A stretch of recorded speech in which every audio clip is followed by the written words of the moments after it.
I've been there, working hard, getting paid, trying to do the right things with money, putting a little aside when I could, and still watching my emergency fund disappear faster than I expected. It wasn't because I didn't care or wasn't trying. It just felt like every time I made a bit of progress, something came up that needed it. A car repair, a medical bill, a rent increase, a gap between jobs, a family emergency, a broken phone, a higher insurance payment, a grocery bill that somehow keeps getting heavier, and suddenly, the money you were proud of saving is gone. The account that was supposed to make you feel safe starts feeling like a temporary holding place for the next problem.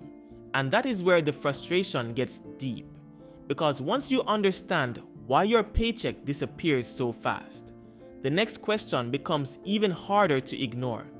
Why does the money you managed to save keep getting destroyed? That is what makes emergency funds so emotional. They are not just numbers in an account. They are the first sign that maybe, just maybe, you are finally getting ahead, that you are not only surviving the week, that you are building a small wall between your life and the next thing that could knock you down. So when that money disappears, it does not feel like a normal expense. It feels like proof that you cannot keep anything. It feels like you are doing all this work just to keep returning to zero. But your emergency fund may not be failing because you lack discipline. It may be failing because it is being forced to do too many jobs. It is covering things your budget never admitted were coming. It is paying for problems that were not really emergencies. They were irregular costs, predictable surprises, expenses that do not happen every week, but happen often enough to quietly destroy anyone who is not ready. And this is where people get trapped. They think an emergency fund is supposed to protect them from everything. If every irregular bill becomes an emergency, your emergency fund never gets to become protection. It becomes a second checking account with a more emotional name. You save it. Life pulls from it. You rebuild it. Life pulls from it again. And after enough times, you stop trusting the idea of saving. You start thinking, why even try? Because every time I save money, something happens. But the pattern is not that something always happens when you save. The pattern is that life was always going to happen. You just finally had money available when it did. That is a painful difference. Because before the emergency fund existed, the car repair became credit card debt. The medical bill became a payment plan. The rent increase became stress. The family need became guilt. The job gap became panic. But once you have a little money saved, those same problems do not disappear. They just stop needing debt first. So the savings gets used. Emotionally, it feels like failure. Financially, it may be the first time you absorbed a hit without making your future worse. That matters, but it is still not enough. Because if every hit takes you back to the beginning, then you are not building stability. You are just building a temporary cushion that keeps getting flattened. And most people are never taught to ask the right question. They ask, how do I stop emergencies from destroying my savings? But the better question is, which of these are actually emergencies? Because a car needing maintenance is not shocking. It is annoying. It is expensive. It is badly timed. But it is not always unpredictable. Tires wear down, brakes wear out, batteries die, insurance renews, registration comes due, oil changes happen. A car is not just a payment. A car is a machine that keeps sending bills after you buy it. But most budgets treat the car payment like the full cost of having a car. So when the repair comes, the emergency fund pays for a cost the budget never respected. That is not a discipline problem. That is a planning gap. Medical costs can work the same way. Nobody knows exactly when they will need care, but if you have prescriptions, co-pays, dental visits, glasses, therapy, doctor appointments, or a body that sometimes needs attention, then some healthcare spending is not a surprise. It may not be monthly, but it is part of life, and when the budget does not make room for it, the emergency fund becomes the medical fund. Then family needs come in, and this one is harder because family pressure is not just financial, it is emotional. Someone needs help with rent, someone needs groceries, someone needs money for school, someone's car breaks down, someone falls behind, someone calls you because you are the responsible one. And even when you do not have much, you feel like you should do something. So the emergency fund becomes the family fund. Then rent increases. And rent increases are strange because they feel like they happen suddenly. But they are part of the structure of modern life. The lease renews. The landlord raises the number. The same apartment cost more than it did before. Nothing about your life improved, but the price of staying where you already are went up. And if your budget was built around the old rent, the emergency fund starts filling the gap. Not for one dramatic event, but for ordinary survival becoming more expensive. And that is where emergency funds quietly get destroyed. Not from one disaster, but from regular life showing up in irregular ways.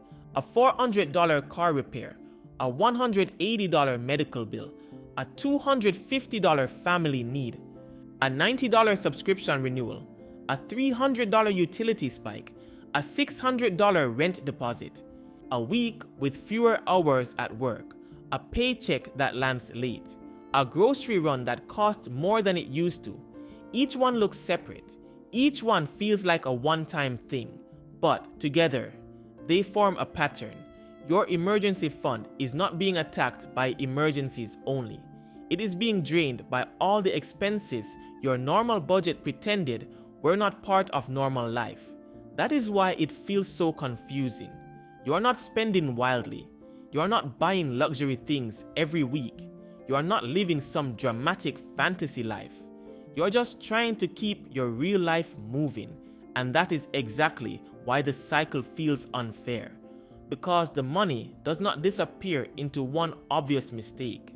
It disappears into responsible problems. Fix the car so you can get to work.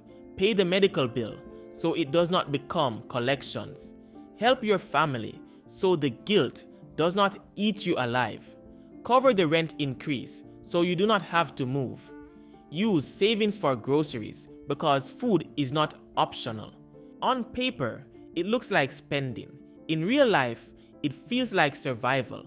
And this is why so many people feel like emergency funds do not work. It is not that the idea is wrong.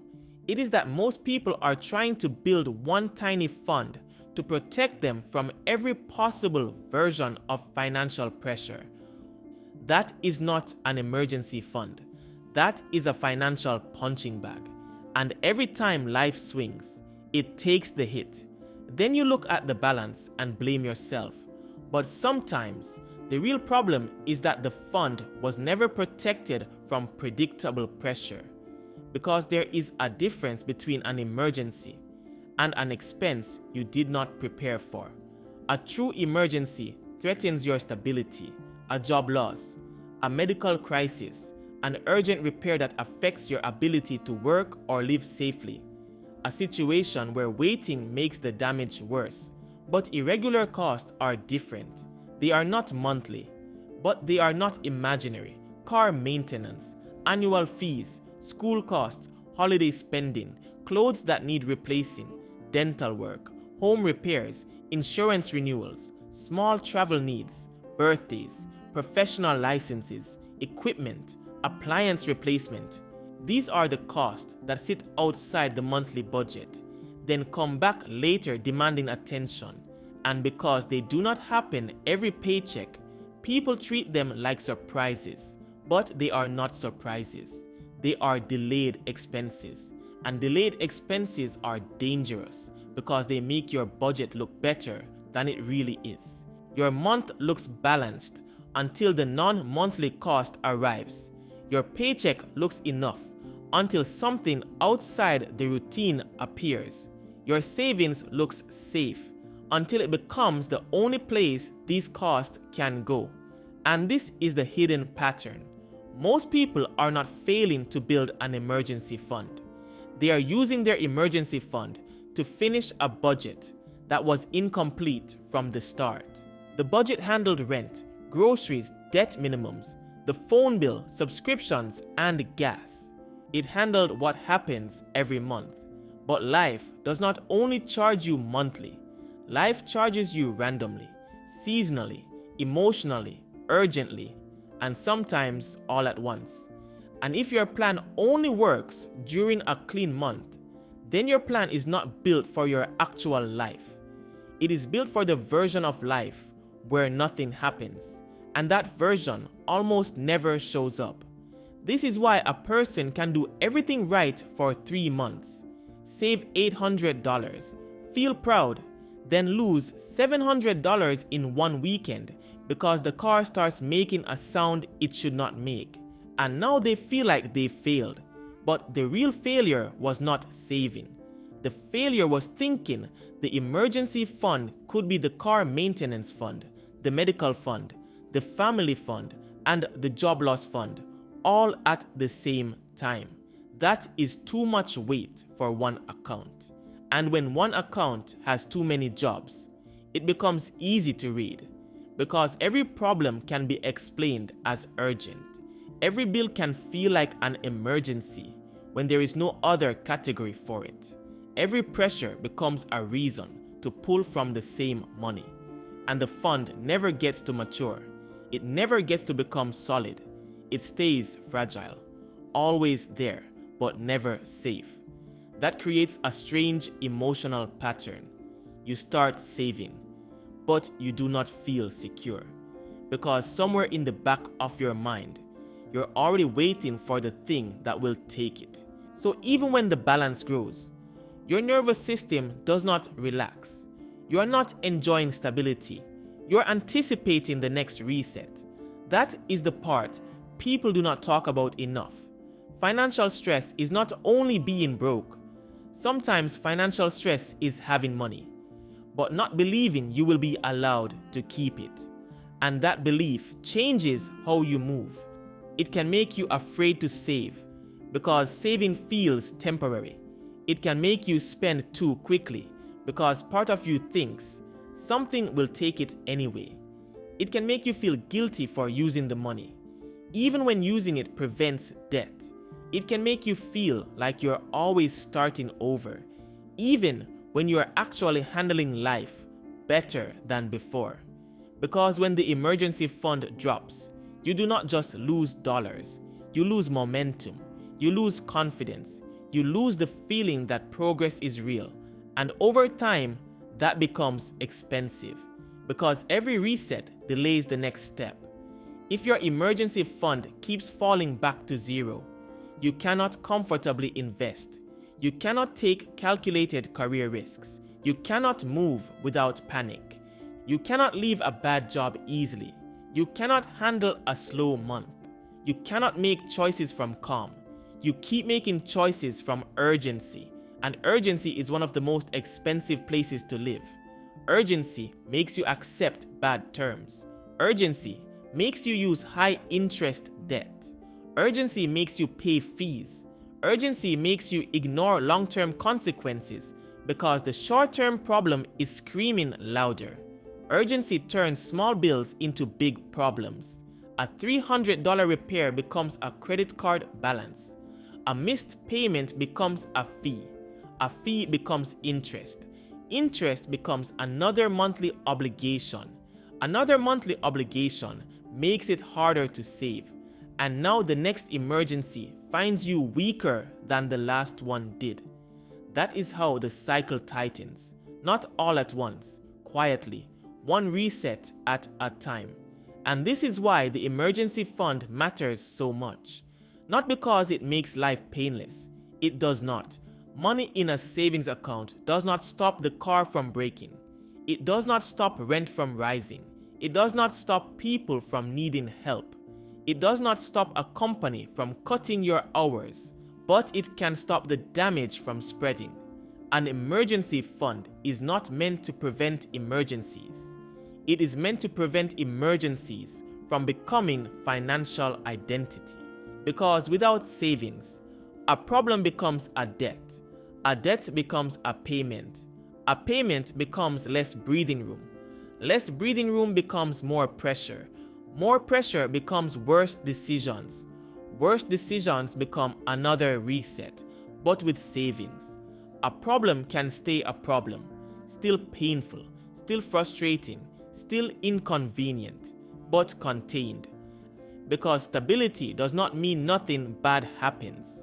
Stability means bad things do not always become bigger than they need to be, but for your emergency fund to do that. It cannot be the place every irregular cost goes to die. It needs protection, and protection starts with a sharper definition. Not every expense that hurts is an emergency. Not every expense that is annoying is an emergency. Not every expense that arrives at the wrong time is an emergency. Some costs are emergencies, some costs are irregular, and some costs are habits wearing a disguise. That distinction can change everything, because once you separate them, your money stops feeling like one messy pile trying to fight every fire. It starts becoming a system. A true emergency fund should be for the things that threaten your ability to live, work, or stay stable. Job loss, a serious medical situation, urgent housing issues, a repair that affects safety or income, a crisis where delaying payment creates bigger damage. But predictable, irregular costs need their own place. Car maintenance should not surprise the emergency fund every time. Medical copays should not always ambush it. Annual renewals should not sneak up like criminals. Holiday spending should not become a January emergency. Family help should not come entirely from money meant to protect your household from collapse. And this is not about becoming cold. It is about becoming honest. Because when every emotional need gets access to your emergency fund, your future safety becomes negotiable. And if your safety is always negotiable, you will always feel financially breakable. So the first practical shift is this: separate true emergencies from predictable irregular costs, not in your head, on paper, in your banking app, in separate buckets, in a note on your phone, somewhere clear enough that you can see the difference before the pressure hits. Have one fund for actual emergencies, and have smaller sinking funds for the things that keep pretending to be emergencies: car repairs, medical costs, rent or moving costs, family support, annual bills, home or apartment needs. Even if you only put a little into each one, the point is not perfection. The point is to stop every cost from attacking the same account. Because when the car fund pays for the car, your emergency fund survives. When the medical fund absorbs the copay, your emergency fund survives. When annual bills have a place, your emergency fund survives. And survival is momentum. The second shift is to stop treating leftover money as the savings plan. Leftover money is not a plan. Leftover money is what life lets you keep after it has already made its demands. Then saving will always feel optional.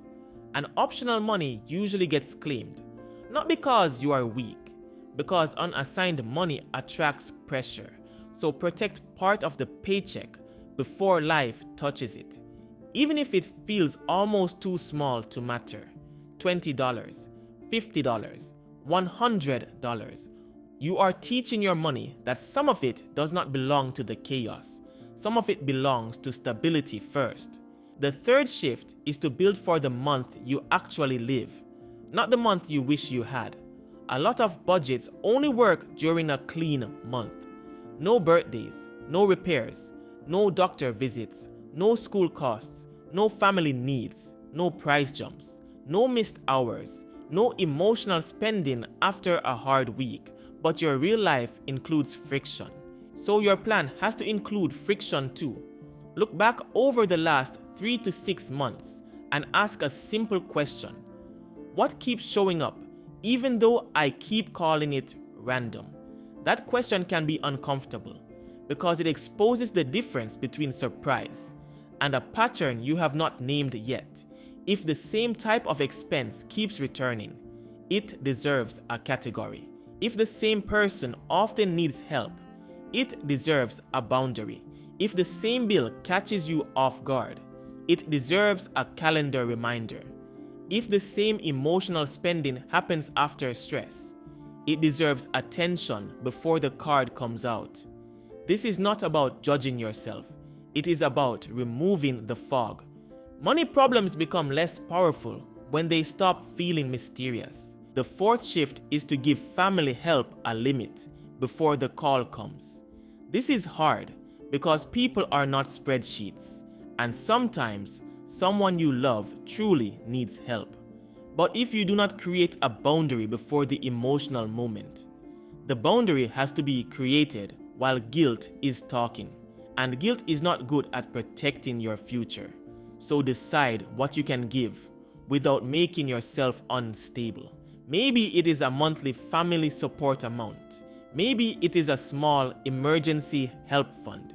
Maybe it is a rule that you do not pull from your core emergency fund unless your own basic stability is protected. The fifth shift is to rebuild differently after the fund gets used. Most people drain their emergency fund, feel discouraged, then try to rebuild it the same way they built it before. But every withdrawal is information. It is not just a setback, it is data. If the emergency fund was used for a real emergency, then it did its job. Rebuild it. No shame, no drama. That is what it was there for.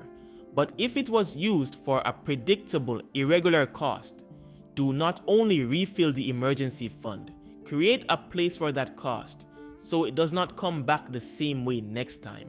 That is how the cycle starts to break, not by pretending life will get cleaner, but by making your money more prepared for the life you actually have.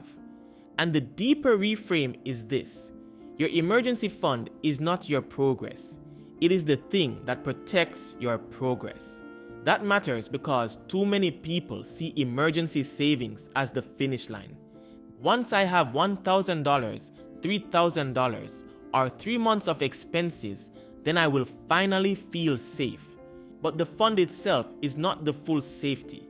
The safety comes from the system around it, the categories, the boundaries, the habits, the ability to tell the difference between a crisis, a delayed expense, and a lifestyle leak. Because more money in one account does not automatically create stability if every pressure still has permission to take it.